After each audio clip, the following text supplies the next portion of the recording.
So what I usually do when I'm conducting harassment training for a company is spend a couple days walking around and observing. I'll sit in on meetings, visit your lunchroom, talk to employees, and so on. My goal is to observe specific, potentially dangerous behaviors. Then I use the material I've gathered to shape the seminar I'll deliver to your employees. That sounds great, but I have to ask, does this approach invade employee privacy? Not to worry. I don't betray any confidences, and I change enough facts when I describe what I've witnessed. No one knows that I'm talking about him or her, yet they can all relate to the material. And if I do use any actual footage, I'll get permission first. And what happens if you don't collect enough evidence for your seminar? I mean, I doubt our employees are harassing each other every single day. You'd be surprised. Company presidents almost always are. Things are going on constantly in the workplace in America. You'll see. So, shall I get started? Layla, I'm so sorry to interrupt. I have corporate on line 2 for your conference call. Oh, thank you. Yes, get started, and Okay. good luck, I think. You can use the office next door to work. Great, thank you.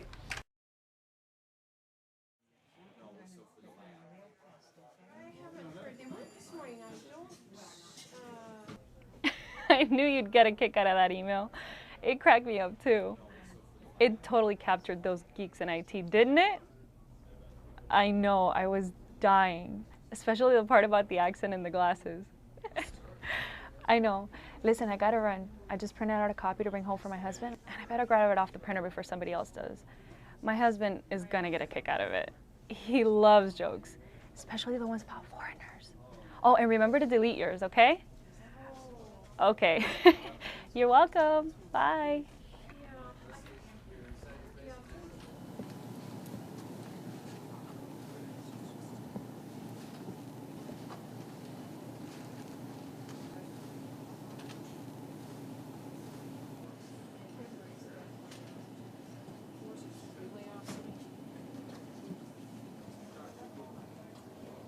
Thanks, Jacob.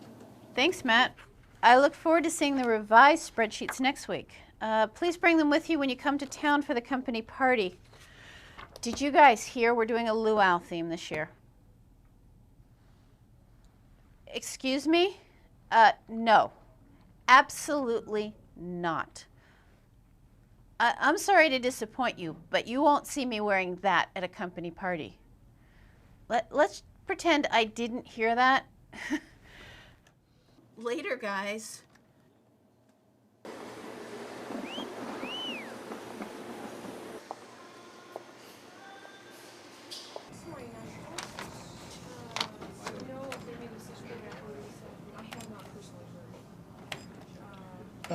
Miserable copy machine. Ooh, sounds like all this new technology is a bit overwhelming for a man to stand. Yo, once you master the copier, let me know and I'll show you this new amazing cutting-edge invention. It's called a fax machine. Oh, you're all just a bunch of punks. So I look up to see who's driving the forklift, and it's Bernard. And I start thinking, should this guy be driving? He's the one you told me about, right? That guy with all that crazy stuff in his locker? Needles? Right. The syringe, vials, all sorts of medications and stuff. If I were you, I would ask around. Maybe someone on your team knows what's going on. Well, I don't want to start any rumors, but I will have a heart-to-heart with him. I'd love to mind my own business, but I can't. It's safety first, right? Absolutely.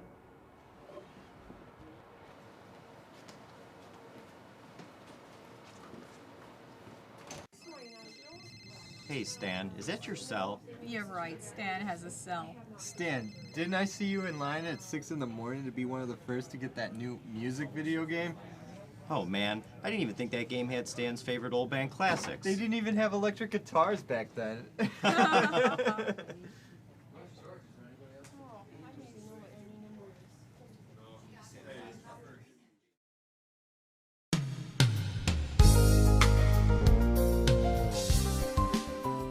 Harassment training is necessary for every workplace. It teaches employees what the laws are and protects your business against legal liability. It is also the only way to ensure that every employee gets what he or she is entitled to, a comfortable, positive, and productive work environment. As a harassment training expert, I've seen it all: insulting behavior, illegal behavior, even innocently intended behavior that's landed untrained employees in hot water. You want to prevent all of this by knowing what is and isn't legal, and by knowing what is and isn't acceptable in your workplace. Let's begin with the legal definition of harassment. Harassment is any severe or pervasive behavior directed at any employee on the basis of his or her sex, race, color, religion, national origin, age, disability, or any other protected status, which may vary from state to state or district to district, and may include sexual orientation, marital status, and political affiliation. Since naturally you are responsible for everything you say, do, write, and display, you have the responsibility to stop and think before you act, always. If your behavior could possibly be interpreted as threatening, offensive, or disrespectful to or by anyone, don't do it. Anyone who even witnesses or hears about anything bothersome can file a complaint against you. This can lead to a formal investigation, disciplinary action, and even termination, not to mention possible legal action. It's not worth it. Of the many forms harassment can take, everyone is probably most familiar with the term sexual harassment. But did you know that there are two kinds? There's the stereotypical quid pro quo, meaning literally this for that, as in, I'll do this work-related favor for you if you'll do this sexual one for me. And there's hostile environment sexual harassment. This more subtle kind occurs when someone's unwelcome sexual advances create an offensive environment or interfere with another's ability to work. Examples of things people do that could be considered or construed as hostile environment sexual harassment include unwelcome hugging, touching, patting, gesturing, flirting, and invading another person's space. Of course, sexual harassment is just one of many forms harassment can take. Whenever any protected status is violated, there's a potential for danger. That said, in addition to everything you do, you must also be careful about everything you say. Keep offensive and inappropriate jokes to yourself. Insults, name-calling, threats, sexual innuendo, and racial slurs or other stereotyping comments are out of line and unacceptable. And of course, comments and jokes are not only passed on verbally, they are also passed on in writing, every day in every organization. So be extremely careful when it comes to memos, cards, reports, notes, emails, instant messages, and text messages. All could be used as evidence in a future investigation or trial. Finally, be careful about the visual messages you convey. Think about your work area. Are there offensive photos, posters, calendars, or controversial words displayed anywhere? If so, you need to redecorate immediately. Now that we've talked about the legal definition of harassment, you need to also recognize that any inappropriate and insensitive behaviors, while not against the law, are also against your company's policy. Commenting in any way about the appearance or lifestyle of anyone you work with, to their face or behind their back, verbally or in writing, is completely unacceptable, hurtful, and will not be tolerated.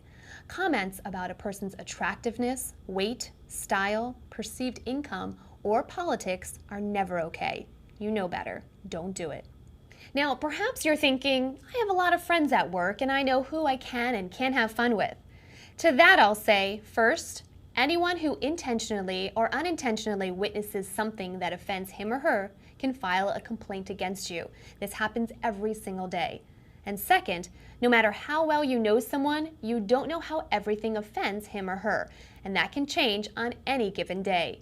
We all have private lives, sensitivities to different things, and fall into legally protected categories. Be aware.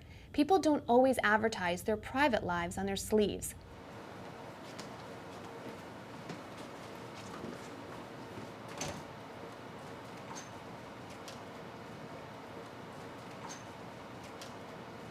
Stop and think. What would your t-shirt say? Both harassment and other insensitive behaviors lead to decreased morale and productivity, which hurt the entire company. While the worst case scenario is investigations, lawsuits, and terminations, the best case, if you can call it that, is stress, distractions, and discomfort. The rule is simple. If it's something you wouldn't want your grandmother, spouse, or child to witness, then don't do it. Now, let's take a look at some of the things we just witnessed again. Here's Kim. It totally captured those geeks in IT, didn't it? I know. I was dying. Especially the part about the accent and the glasses. I know. Listen, I gotta run. I just printed out a copy to bring home for my husband, and I better grab it off the printer before somebody else does. Okay. You're welcome. Bye. This is a case of using technology in a dangerous way.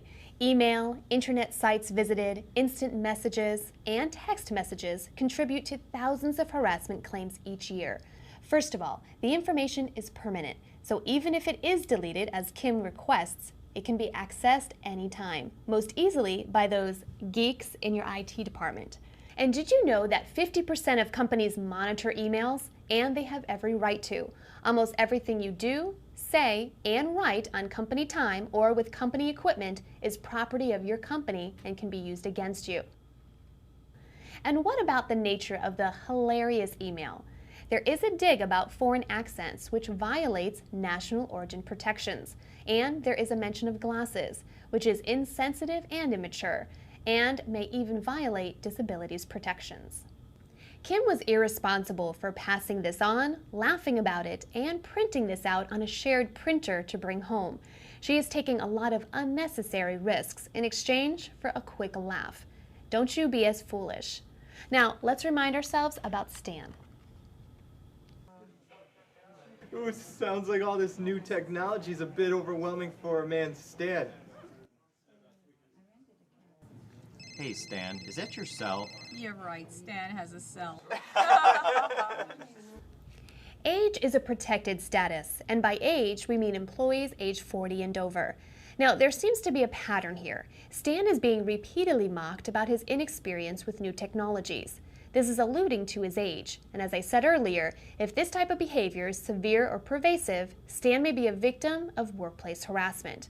As you're reminded of the next scene, see if you can determine the potential harassment.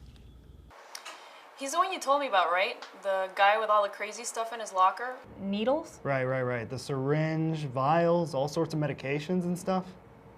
If I were you, I would ask around. Maybe someone on your team knows what's going on. Well, I don't want to start any rumors, but I will have a heart-to-heart with him.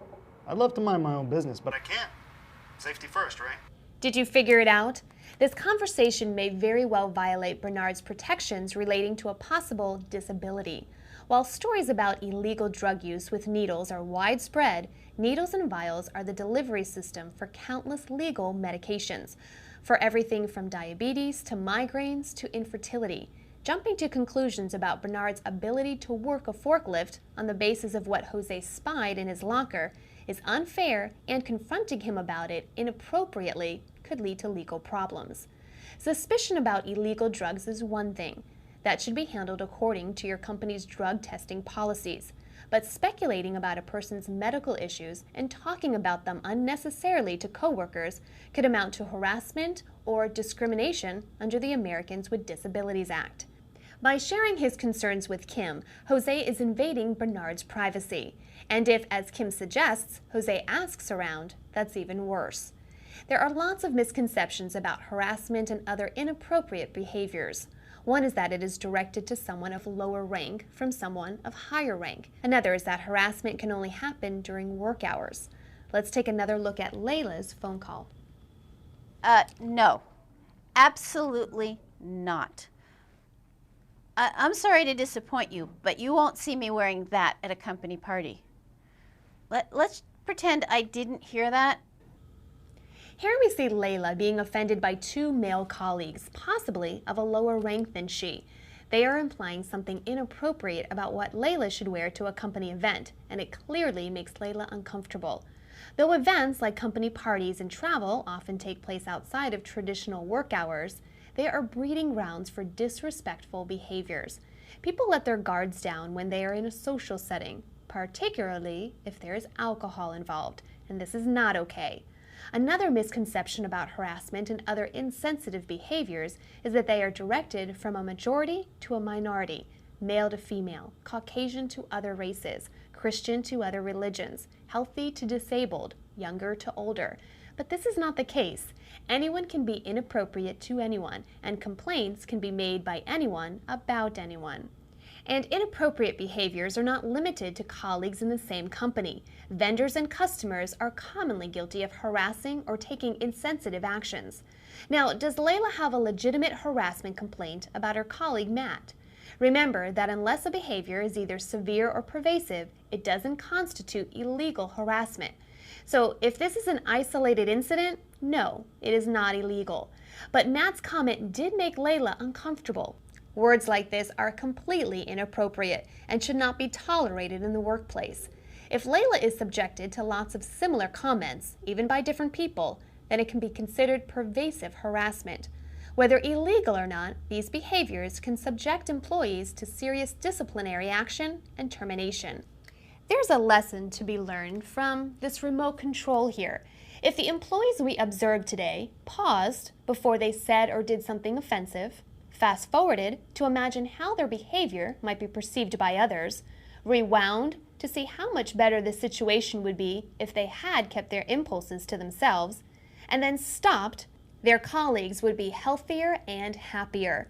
In every scene we've witnessed, the employees had to have known they were doing something that someone might take offense to, yet they risked it anyway.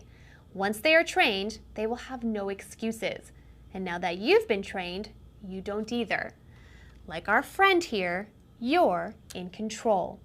Each one of you has a role when it comes to establishing and maintaining a harassment-free and harmonious work environment. Saying things like, I didn't know. I didn't realize. Are not acceptable excuses. Harassment is in the eye of the offended. And what if a harassing or insensitive situation rears its head around you or is brought to you for advice? Well, don't go along with it. Say something to stop it and walk away. If you see, hear, or know about a situation like this, you are involved, like it or not. Speak up. Bring it to the company's attention so it can be addressed and stopped. Unfortunately, there may come a time where you either have a complaint or are accused by someone else.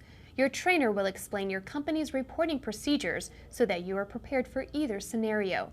What you should know, regardless of whether you have a complaint or are being complained about, is that retaliation of any kind, in any form, is against the law. No one can be disrespected or denied opportunities because he or she complained in good faith about harassment. When it comes to any aspect of harassment, watch yourself.